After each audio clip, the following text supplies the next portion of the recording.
Welcome to Women in the Arena podcast, the podcast celebrating women doing extraordinary things in plain sight. I'm your host, Audra Egan, and our mission is to elevate the value, strength, and resilience each woman brings to the world. Without further delay, let's go ahead and start the show.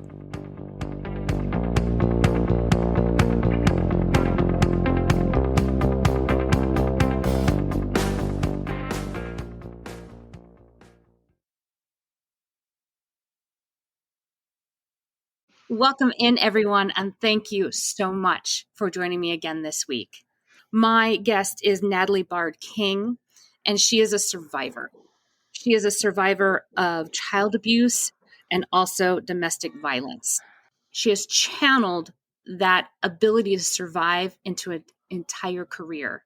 She is now a family law attorney, and she helps others not only survive their trauma, but thrive from it.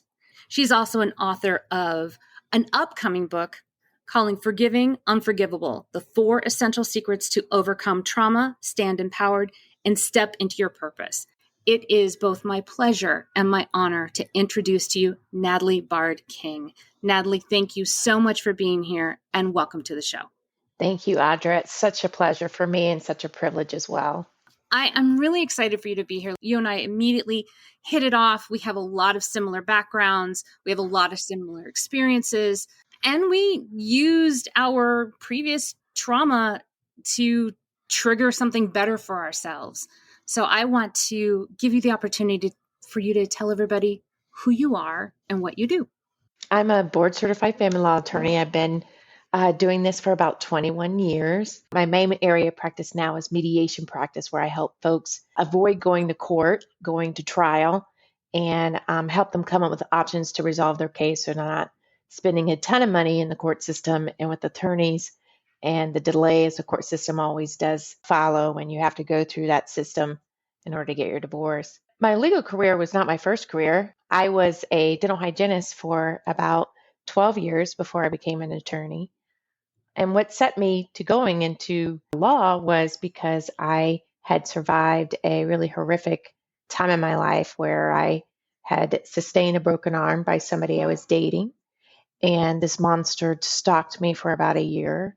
And I was finally able to get away, despite the domestic violence injunctions that didn't keep him away, despite the court system and the police officers and all the police reports. But I finally did survive that. I had to move away from the Tampa Bay area to do that.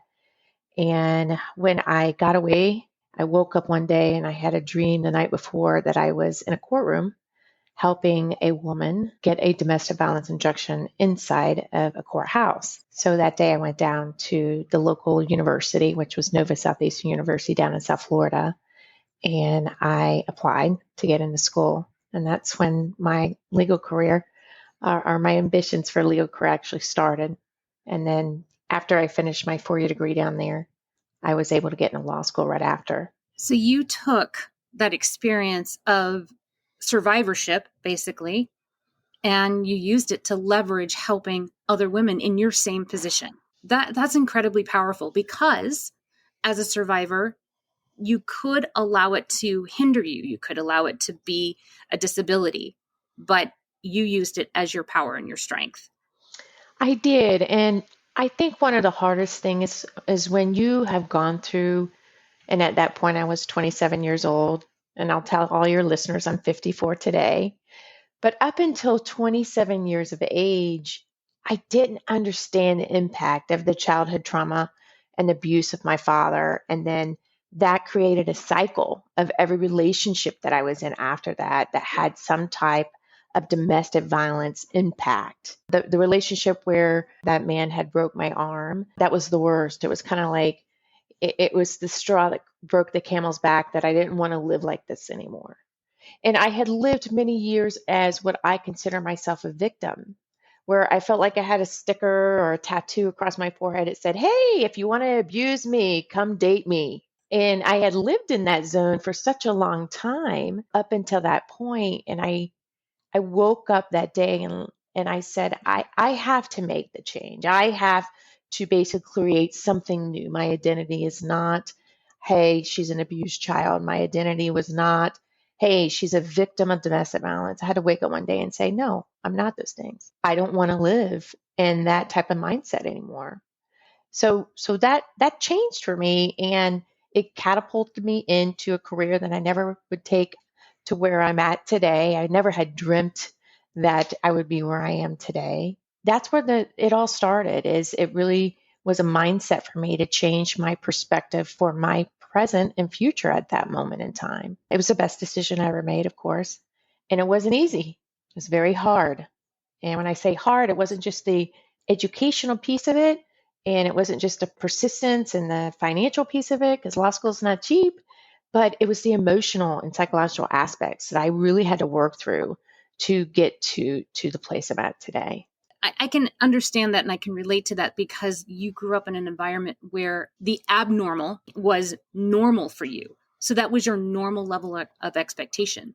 You had to have an awareness to understand that what you grew up with is not what you should expect, that you needed to understand that you were worth more. And so that therefore you should expect more, and you should demand better treatment of yourself from others, partners and otherwise. You deserved better. And that's what I think is so remarkable, is that you had this moment of clarity and you forged a new path. And now you've taken that and dedicated your time, your energy, your resources for others to be able to follow that. So tell me a little bit about your practice and what you do as far as your passion is concerned to help others not only recover from trauma, but thrive from it. I will tell you that when I first got out of law school, I knew I was going to be helping victims of domestic violence become survivors because I had been there. It's like I had been in the court system. I knew what the picture looked like. I was divorced, so I kind of knew some some small snippets of what the court system was about as it related to being in a situation where you were a victim of domestic violence. And I want to let your listeners know too is, you go through life and your journey through life, and then one day you wake up and you're like, oh, my dad beating my mom with a belt like was not normal, or my dad beating us so bad to where we have bruises all over our bodies was not normal. It's like one day you wake up and you're like, wait, oh, that wasn't normal, because that was normal to me and my siblings. There were four of us. And then you gain, you like you talked about, that awareness. And then that's basically what I call the opening of Pandora's box, because then there's so much discovery that has to happen after that, right? What is discovery involved? It's involving, how do you live without abuse in your life? What is a normal, or what does a non-abusive household look like? What is a non-abusive relationship? What does a non-abusive and respectful marriage looks like? So that discovery was a very important part of my growth process over, the last 30 years, which is, that again also has not been easy, because you think and then you end up getting into a relationship where there's no physical abuse, but maybe there's financial abuse, or there's no physical abuse, but there's an emotional abuse, psychological abuse, betrayal, you know. So, there was a lot of growth and what I consider pains, growing pains that I had to go through in order to kind of discover myself. When I first started practicing, I knew I worked at the state attorney's office, and I worked in the domestic violence division, where the state actually prosecuted abusers for hurting their victim. And it was not gender specific, just so you all know. In Florida, we don't have gender specific laws as it relates to abuse. And I know that's across the United States, because I've given a lot of lectures on it.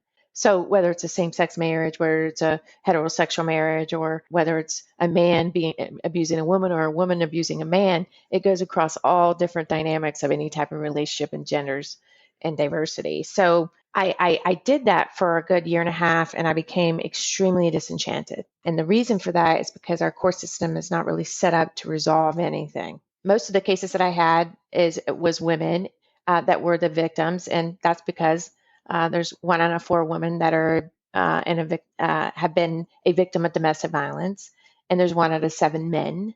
So, the stats tell us that there's going to be more women than men. That being said, it was most of the victims that come to me, they wanted to go back to their abuser. And the average time that that happens is actually 7 times. And that's not changed since I was in that situation. But what was hard is because here I was trying to prosecute this person for beating, their victim. And the victim's like, no, no, no, there was a big misunderstanding. Meanwhile, she has half her face like black and blue walking in the court, broken bones, whatever. I'm like, you want to go back to that? Here you are trying to help somebody become a survivor, and they didn't want my help. They did not want my help at all. I want to just stop there for a moment, just because I want to understand why that is, why statistically it is that the victim will go back to their abuser. Is it because they don't know anything different? They haven't changed their mindset? What is the case? Or is it multi-layered? It may very well be multi-layers. I think it's multi-layered. There are many main reasons, I should say, that I think that people do go back to those relationships. I think one is financial. I've had so many cases where they've got 2 to 4 kids. They're not working because they were isolated in the relationship. They weren't able to work because that's one of the main things that an abuser does, is isolate their victim so that they are not dependent upon anybody but the abuser. And especially in the financial aspects of a relationship, if you have no money, where are you going? And you're not going to leave your kids behind. So that's one main reason. I think the other reason is because a lot of times the abusers come back, and we call it the power and control wheel. If you've ever seen it in domestic violence situation, is that they come back and they've apologized. They're going to get help. They're starting counseling now. They're very remorseful. They promise change. And a lot of times when they're in the court system, they're going to promise that change and hold on to that change so long as the case is right before the court. So until the victim maybe recants her statement, his or her statement rather. So I think in that aspect is that the hope for change. Quite frankly, nobody wants to get divorced from a spouse, especially if they care a lot about that person. It's not something on somebody's really like, oh, I can't wait to get divorced. It's usually one of those things like, oh God, I really have to face the music here. I think there are, like you talked about, many multi layers, but I will tell you in the situation that I had, I felt like I was brainwashed many a times because he would talk about, you're going to wear that? You're not going to wear that out. Or why did you cut your hair like that? Or why did you color your hair like that? It was constantly like questioning or degrading comments that you started, your own self-worth and the self-love that you have for yourself is being ripped away. You didn't have it before the relationship, but it's being ripped away within the relationship because you never had it. You're leaning on somebody else to make you feel self-worth and self-care. So I think there's a multitude of reasons people go back. I will tell you, in my practice, I've never judged that because even though I was disenchanted on trying to help victims get out of the relationship, you realize when you're in that situation, there are many reasons why you feel like you have to go back. And a lot of times too, there's threats made, threats of death made. If you don't come back, I'm going to kill the kids. I'm going to kill you. I'm going to kill your family. That happens quite more frequently than you would think. And, people go back out of fear. So it's a cycle. It's a It it's a is. cycle of it's a cycle of abuse, forgiveness, I'll be better, and then it starts all over again. Or in a lot of cases, that's all they know because they came from these environments that were abusive in some way, shape, form, or another. So they don't recognize it as unusual or not normal. It's normal for them because that's the environment that they grew up in.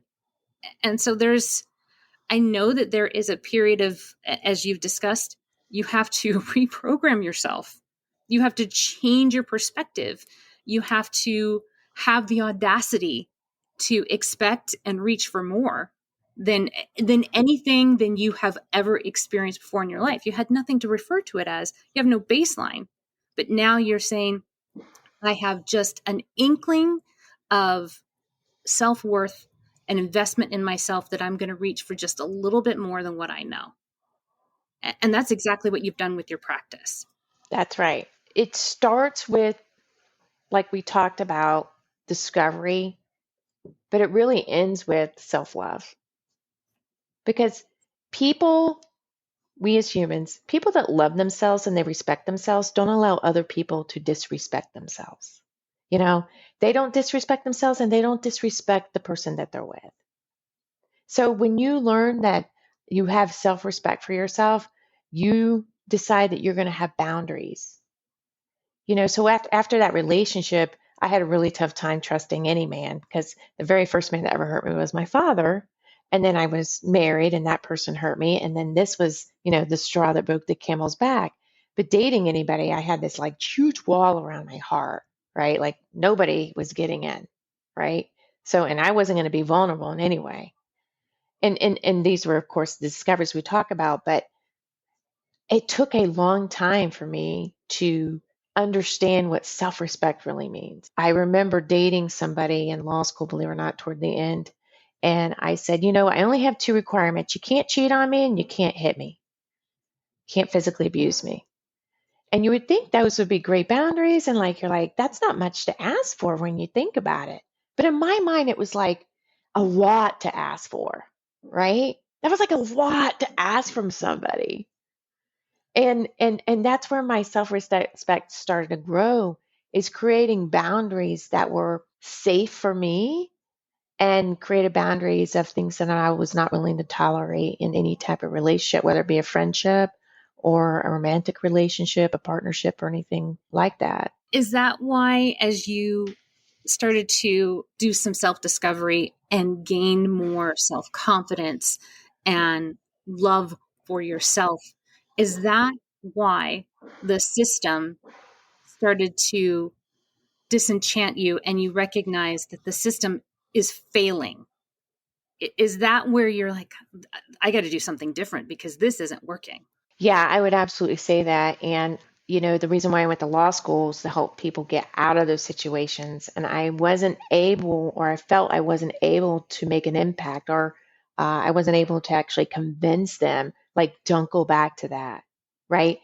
But when I take a step back and I look at that, 21, almost 22 years ago, I'm like, they just weren't ready. They weren't ready. They were not ready. Just like I wasn't ready to step outside of an abusive relationship for quite some long time. But they just weren't ready. And that's when I ended up shifting my practice to private practice, and I went into family law practice instead of doing, the state attorney's office where you're prosecuting for the state of crime. I went into the civil aspect, which was more around paternity cases, child custody, divorce. That's what family law that's the area of practice I ended up leaning toward. So that's where I started my practice about almost 2 years after working at the state attorney's office. So, what do you do different in your practice that helps, first of all, identify victims, and then, second of all, help them to acknowledge their own self-worth so then they can grow and move beyond that? The job of an attorney is a lot of times a counselor. So it's funny that you talk about this because we're called counselors at law, but sometimes I feel like it's a little bit beyond that.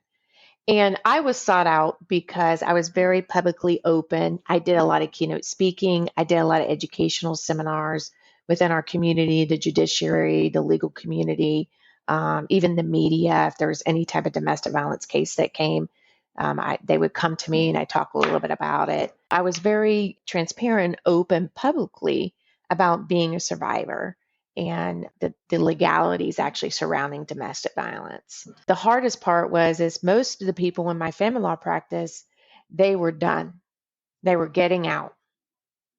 And what they wanted was quite the opposite of the victims that I had tried to work for at the state attorney's office. They wanted the other person to basically be shot and thrown up against a wall in a firing squad. And they wanted them to get no time with their kids. They wanted all the money and they wanted to make sure they basically rotted in hell. So that was the diverse difference between the one area of practice and the other, where they had finally said, I'm done, which was so rewarding. But the expectations was really, really, really, really hard to teach, especially at the beginning. because our court system doesn't have that as well. It does not have, you don't get any time with your kids even though you abuse your wife, or you don't get any times if you abuse your husband. That's not the way our system works. Our system is we have a privacy right to be parents, and you get time with your kids, and it may be supervised until you get some help, but you're going to get your kids. In our specific circuit, we are a 50-50 circuit. They're about to probably pass a law that says in Florida that you get 50% time, each parent gets it. It's presumed you get 50% time with your kids. I will tell you that, the rewarding part was helping these people get their divorce, get away from their abuser, move on with their life without abuse in their life. And part of that, I guess you could say, representation and teachings was get help for yourself. Because, I don't have the expertise as a mental health professional or a psychiatrist or psychologist to be able to tell them how to do that. But it was such a big part of me representing somebody that came to me in those type of cases. And I'd say about 85% of my litigation cases, when I say litigation, they want to file for divorce and they want to go to the court system and be done. 85% of those cases when I did litigation were domestic violence related cases. I could not represent the person that was the abuser. It was very hard for me to do that just based upon my experience. So I didn't attract those cases, obviously, because I was publicly there for the victim and did a lot of speaking engagements for the victim. So most respondents or most alleged abusers didn't come to me. But, that was a big piece of their growth, and me helping them get out of the situation is realizing that there has to be some internal work that you have to come to in order to actually put this chapter behind you and not repeat it. Part of your expertise that you speak about and that you are known for is this forgiveness expert. And I know that people hear, well, they don't deserve forgiveness. They've done this, that, and the other thing. But what you have said is key, is that they start to learn self-respect and self-love for themselves. So tell me a little bit about this expertise you have in forgiveness and why you say it is key to freedom. My forgiveness journey started about 11 years ago, and I was getting ready to take a stage. I was given a speech. I was a keynote speaker to a local domestic violence shelter that did a fundraiser. I had prepared my speech 4 times, believe it or not, for this speech. And about 3 weeks before the speech, my mom shows up on my doorstep, and my dad had taken all her clothes and put them on the front yard and was basically had a match. He's setting them on fire, and he was out of his mind. And so she came over to my home, and I was there with my husband at the time, and that had just happened. So I was still living, watching the domestic violence happen based upon my childhood trauma. And I was going to expose my dad. I was done, was tired of it. My mom was at my doorstep usually once a month. It was getting worse and worse. And I was done. I was going to expose him at this keynote speak to 600 people at this fundraiser for our local domestic violence shelter. And there I was getting ready to walk over, and my mom calls my husband at the time, his name was Corey, and said, listen, I need you to check on Richard. Richard was my dad. My mom had gone up to North Carolina because of the incident, and she needed to get away from my dad. And she went to my sister's to visit my nieces and my sister. So she called Corey and was like, I need you to go check on him. My dad developed a major drinking. He didn't drink at all growing up, but he developed a major alcohol drinking issue, probably the last, 3 years prior to that, maybe 4 even. And it just was gradually getting worse. His health was getting worse as well. I told my husband at the time, Corey, I said, he's on the back porch. He's drunk like he is every day at this time of day. He's always drunk by noon. We know that's what it is. And I don't want you to miss my speech. This is a big thing for me. This is the largest platform. This is the largest speaking keynote that I've ever done. This is important to me. The media is going to be there. I don't want to do this by myself. I want your support there. And he says, I understand. And so he went back to his office, because our office was very close to the venue. And he came back to my office 5 minutes later. It's like, I have to go. I have to go. So I'm very upset at this point that he's going to have to miss this big point in my life. So he leaves. I have to walk over to the venue, which is a convention center. It's a 5-minute walk. And I'm walking over and I am just getting more mad. I'm getting angrier. And I basically just said to myself, could he just die already? Just die. So tired of the abuse. Like, isn't enough enough? I just thought that. I get to the convention center. There is, the hob night happens before the event, and saying hello to a lot of my peers, judges, a lot of my colleagues, other family law practitioners, a lot of people in the community that are renowned. Tampa Police chief was there, and just all that. So I'm getting ready to take the stage. I'm putting the mic on my lapel and my suit.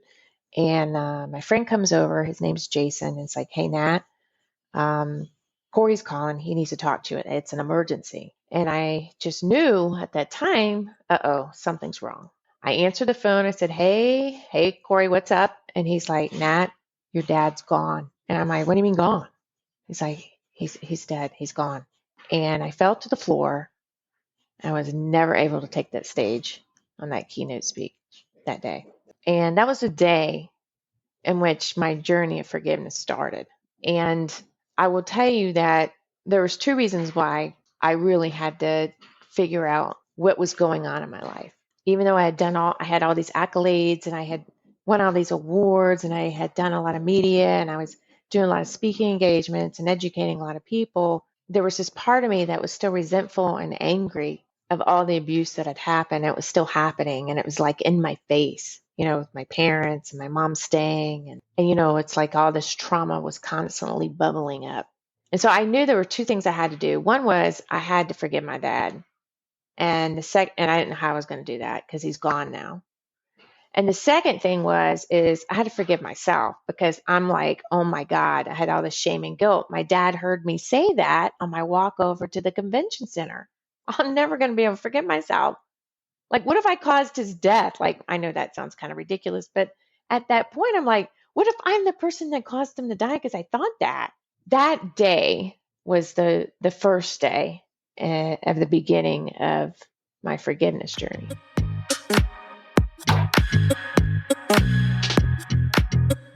Thank you to today's sponsor, Beyond ERP Podcast, hosted by Gina Otrosky and Louis Bala. This is a podcast about change, evolution, and transformation. I was recently introduced to them, and I got the opportunity to listen to several of their episodes. The one that I found especially interesting is their interview with Sarah Altman. She started out as a French horn player, but then later became an IT manager with this little hardware store that loves the color orange. I was inspired by her story of finding opportunity in the most unlikely places. Find that episode, their show, Beyond ERP, and more right here where you listen to our podcast. Now, back to the show. How hard was that? Because I'm hearing this, and there's a lot of things that are similar for me or triggering for me because I understand these feelings of carrying resentment when you think that you've moved beyond the abuse. You think you've moved beyond the experience, and you may have removed yourself physically, but you are still emotionally living in it, which means you are still being held hostage in that mindset, in that environment. You're never growing beyond it. You're still that same emotionally, you're still that same age of a child that you could have that first memory and you can't get past it. It literally is a cage. How did you have the wherewithal to understand that you had the key to release yourself from that, and that the key was starting forgiveness, which saying it out loud sounds like it's super easy to do. It is not. It is very, very difficult. And it is a 3 steps forward, 2 steps back kind of thing. And it is a active choice that you have to make every single day until it doesn't become difficult to make that choice. Yeah. How's your journey in that? The reason why I set out to write this book is exactly related to the question that you just asked, because for me is I went searching everywhere. And I didn't know what was wrong with me. I didn't realize it was forgiveness at the point in time, but I knew like I had this guilt and shame I was carrying around, and I had all these penned up, like you talk about, emotions. The discovery through that journey as well has not been easy, because it's really hard to face yourself as this very angry, bitter, resentful person when you're presenting to everybody else in the world a different way. Everybody thought I was just this wonderful, nice, very successful attorney. And then behind closed doors, I'm yelling, screaming, calling everybody names, miserable, unhappy, you know, talking to my daughter very derogatory, critical, all these emotions. I will tell you, through that journey, what I have absolutely figured out is that when these things happen to us, this trauma happens to us, there is an emotion that's triggered in our bodies. It's kind of like fight or flight, right? So I'll give you an example. When my dad, one of the first memories I have from my dad beating my mom is he shoved her in her bedroom. He took his belt off and he started beating her. And their bedroom was right beside my sister and I's bedroom. And so my sister and I would run into our closet and we would close the door and just pray. We're crying, scared to death. Please don't let him come. Please don't let him come beat us. Please don't let him, hurt our mom. We hear it's happening. She's screaming. Please don't let him kill her. And then there was emotions of anger after he did it. So there were all these emotions tied to this trauma. And what I learned is that those emotions kept me in the past. And how they kept me in the past is when my dad and mom had an episode, a trigger happened. And then all those emotions flooded up. And then they were just released on anybody and everybody around me. So it's as if the trauma and the emotions that link to the trauma handcuffed me to the past. And when all these triggers came up, it was unleashed. And then what happened is I felt guilt and I felt shame for yelling at my daughter. There was a time where I even lost it and I took a spoon out of a drawer and I started hitting her. My husband had to get in and hold my arm so I would stop. And I became my dad, when she was like 3 years old. And then I fell to the floor and I'm like, oh my God. So then there was the shame and guilt that went along with the release of these negative emotions that were tied to that past trauma. And then, to make matters worse, then depression set in. And so the guilt and shame was overcoming, like I couldn't forgive myself for what I had become my father by hitting my daughter with a spoon, out of control, crazy person, angry. That depression would go, and then I didn't know how to come out of it. Although I was walking and doing my job every day, those emotions were just constantly being unleashed. And the sadness that I lived in, with unhappiness with who I was. Was it like you were emotionally still that little girl hiding in the closet? Absolutely. Because each time when I would see something or would trigger something that I had a memory of the past as it related to the abuse, I became that little girl again. Or I became even the 26-year-old running away from the guy that broke my arm. There are occurrences and events that would bring up a memory, and then all the emotion flooded with that trauma would just come. It was almost as if I remember seeing a vision of myself, and I had all these chains and these links around my wrist and my whole arm, and I would be chained to my past. One of the main reasons I basically wrote this book is to kind of share, like, how did I stop living in the past with those connected emotions, and how did I decide to release those and live a very fulfilled, happy life without those emotions controlling my life anymore. And I'll tell your audience, it was not easy to actually figure it out as well. It's not something like you just like wake up one day and like, oh, light bulb went on. It was that's why, I say it was 11 years ago. It's been 11 years of a journey. And I'd say about 3 years is 3 years ago is when I truly found it. It says you've started this journey, and it's a long process. And it is a continual process. It's not like you get to a point and you're like, okay, I'm cured. It's all good. I can go on with life now. It's because it's something that you live with your entire life. As long as you're breathing, it's a part of the fabric of your life. There's nothing that you can do about it. You just have to make a decision for it to not to control you anymore. I'm speaking this way because I understand it on a very intimate level, which is why you and I get along so well. What I'd like for the audience to know from your perspective, what's the first step? I mean, all of this is overwhelming and you feel like you're being buried under emotion. And then you finally make this decision, I can't live like this anymore. What do you do first? I believe the first step for me, and by the way, there are 4 steps. The first step for me is I had to actually see myself in that abused state, and I had to see it.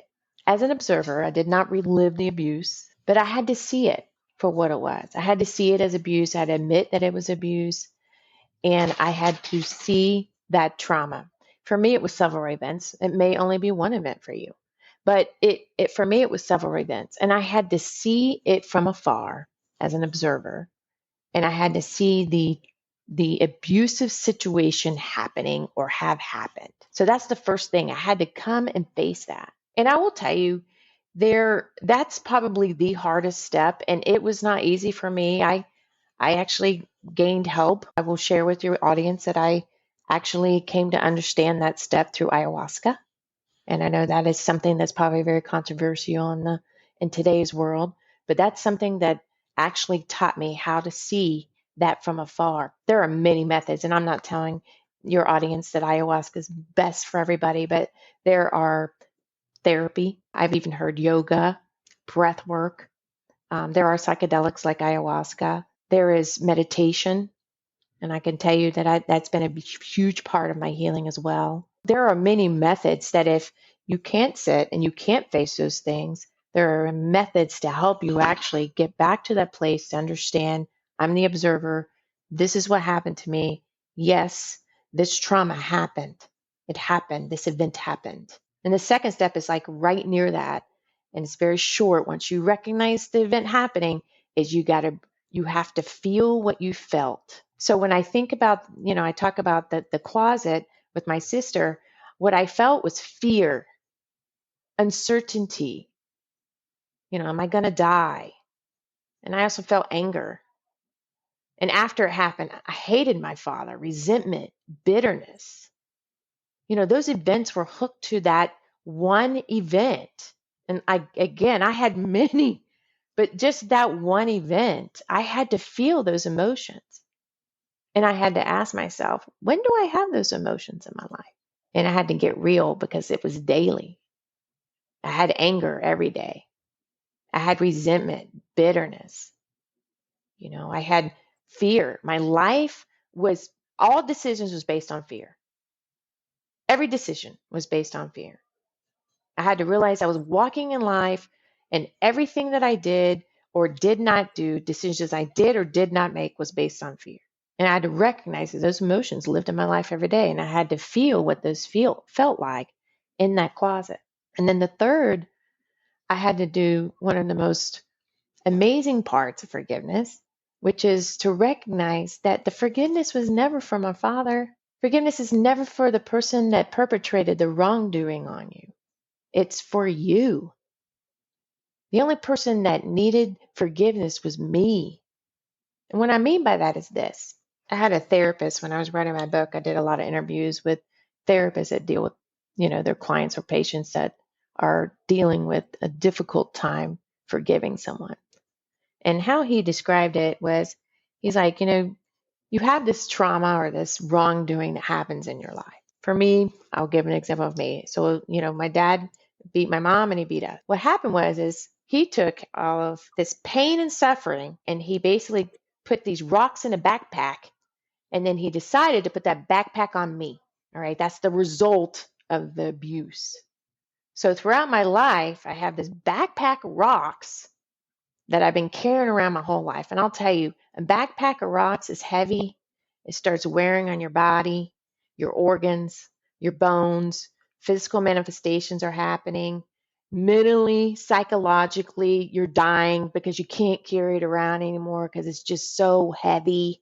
And the only person going to take the backpack off is me because my dad would come to me. He's like, I'm really sorry, but, I had a really childhood and, I don't want you to live in this pain. And so I'm like, I'm not taking that backpack off, and you're not touching my backpack.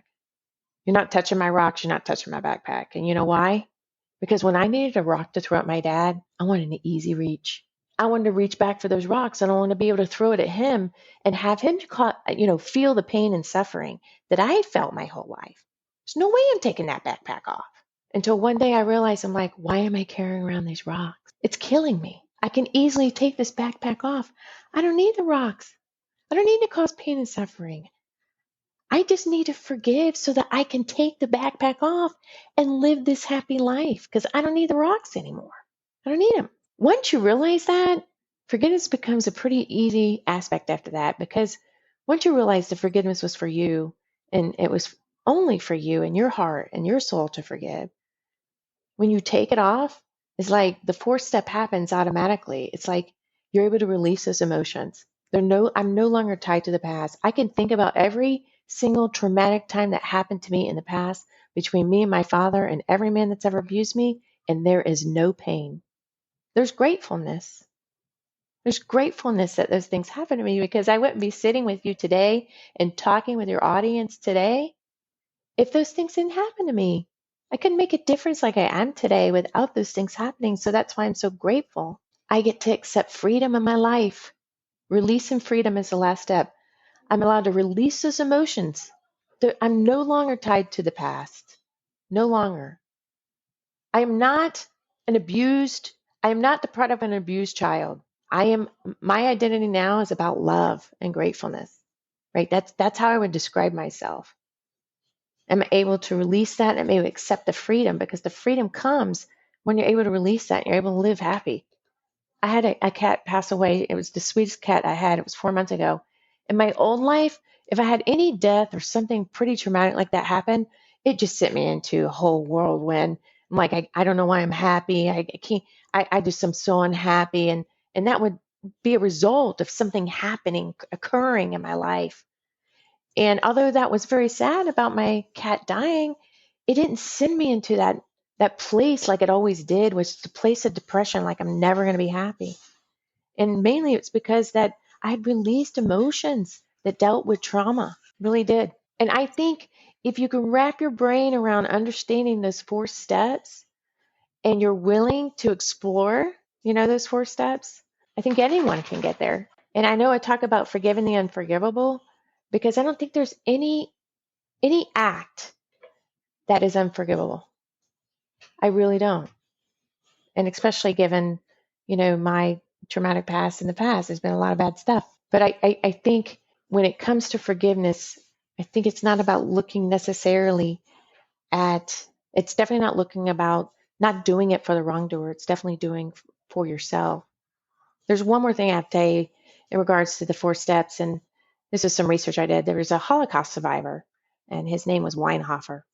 And he's passed on, but he wrote about his story. When he survived the concentration camp, he was hired by the US government to go out and find as many as the officers of Hitler that could be found so they could be tried at Nuremberg. There was one officer that he found, and he's went to Nuremberg trials, found guilty, and the man was basically getting ready to be executed. The officer was. Weinhofer was at every single one of the executions that he had found. And so Weinhofer is sitting there, they're getting ready to, start the execution. The officer turned to Weinhofer, knowing that he was the one that found him and had set it all up. He had said, I hope and pray that you can forgive me. And I'm so sorry. And Weinhofer talks about how it could have been very easily never to forgive this officer that caused these heinous, horrible deaths of an entire sect of people. He basically writes about he chose to forgive that officer that day, not for the officer, for himself. And he made such an impact through his forgiveness. And that officer was the one that kind of brought it to light for him. That he realized that the power he was able to take back his own power by simply giving forgiveness to the other person, because that's what it is. It's that balance of power, shifting it back to yourself away from the person or situation that tipped it away from you in the first place. Exactly. There are lots of, when I did a lot of research on forgiveness, and by the way, I read everything, every blog, everything I could find when I basically kind of started discovering that I think I need to forgive my dad and I need to forgive myself. Like I kind of like started realizing that I think maybe this is the key, but I read everything and there's so much out there, but there's nobody that says like, how do you do this? How do you make this happen? You want it, but how do you bring yourself to it? There were just stories after stories that I would read, even famous people like Oprah. She talks about her mom, and Nelson Mandela, how he was in prison for 26 years, but then he ended up becoming one of the biggest proponents for peace in South Africa. And it was just, a beautiful story. But I don't think there's a specific time that anybody should have to forgiveness. That's number one, because it's taken me, 3 years ago is when I found it. So that was 8 years. And I think timing's when you're ready. When you're ready to take the backpack off, when you're exhausted, when you're tired, living with the same emotions that are controlling you day after day after day. And then that's when the right time's going to be about. And, like I said, for me to go back to those traumatic places, I always talk about there are lots of methods. And the method for me was I decided to do ayahuasca, and my friend suggested she had healed her trauma through doing it. She had healed depression through doing ayahuasca. And the same thing had happened to me. But my eye was truly opened, and I believe, there were things I had forgot about in regards to a lot of the trauma as well. And I think by seeing that as an observer, that was why I was able to heal. And that first step was vital. It's vital. It's not, I always tell people, I'm like, forgiveness is not easy. It's work. Nobody wants to forget. Nobody wants to remember, the pains from the past. Nobody wants to go back and say, oh God, I remember that time in the closet. Nobody wants to do that. It's hard, very hard. Nobody wants to remember the emotion tied to it even more. You got to think about it. You got to bring that forward and say, wow. A lot of people say your past frames you. I tend to agree to one extent, but it doesn't have to identify you. So it may frame my journey of the abuse from my past may frame me in regards to how I live my purpose today, but it certainly is not my identity. It's hey, Natalie's somebody became a survivor of abuse, and that's part of my journey. It certainly is not how I would actually identify myself. This is how you change the world. And I'm hoping to do that. I'm hoping. Change the world one person at a time by simply being a guide to help them through their own journey, whatever it looks like, and whether it be a situation or a person. You are their guide through this journey. And for a lot of us that have to go on this journey, you've spent your entire life running away from it. That's why you feel so bad in the beginning, or in the first place, is because you have spent your entire life running, trying to forget. And then you're like, well, you're going to need to stop running and you need to turn around and face it straight in the face. Terrifying, extremely brave. And if you can give guidance, then we all need a little help through that journey. And this is your purpose. You had to go through this so you can be everybody's guide, everybody who needs it to be their guide. I can't believe we are almost out of time. I mean, we are literally close to time, and you have such a fascinating story. But I want to make sure that I'm giving the audience access to you if this is resonating with them at all, if they need more information, even want some of your guidance, your help. Where can they connect with you to learn more about you and your work and your purpose? Sure. So I have a website. It's forgivingunforgivable.co. That's basically my main landing page. It talks about my book. You can also find me on Natalie Baird Mediations. That's pretty much my website and what I do on a daily basis outside of the book. So you can actually reach me on email at nbk, that's N as in Natalie, B as in Baird, K as in King, at forgivingunforgivable.co. If you go to my website, forgivingunforgivable.co, I do have a free checklist that you can look at to see if basically forgiveness is something that you need in your life. And based upon that checklist, I just have you take that, and so I call it a free giveaway, so you can actually start maybe possibly your forgiveness journey in regards to whether you need it or not in your life. Well, I want to thank you for being here. I want to thank you for being so vulnerable and transparent, because what we're talking about today isn't easy. Yeah. And you have, like I said in the beginning, you took your experiences and you transformed it into your greatest gift and your greatest power. And it wasn't easy to get to, and it's certainly not easy to talk about. So I thank you for being willing to share that with everybody, so maybe they can find their power too. Thank you so much, Audra. It's such a pleasure to be here with you and your audience today. And I'm hoping that the message resonated with at least some of your listeners, and hopefully they can find forgiveness in their life. That is my hope too, because I'm trying to change the world too, one person at a time, and this is how we do it. So thank you once again for being here. And I want to thank all of you for being here, and we'll see you again next time. This is just the beginning.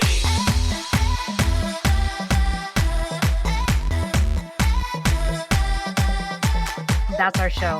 I am so grateful for each and every one of you and your unwavering support and your continued belief in this movement that has become much bigger than me, much bigger than just a podcast.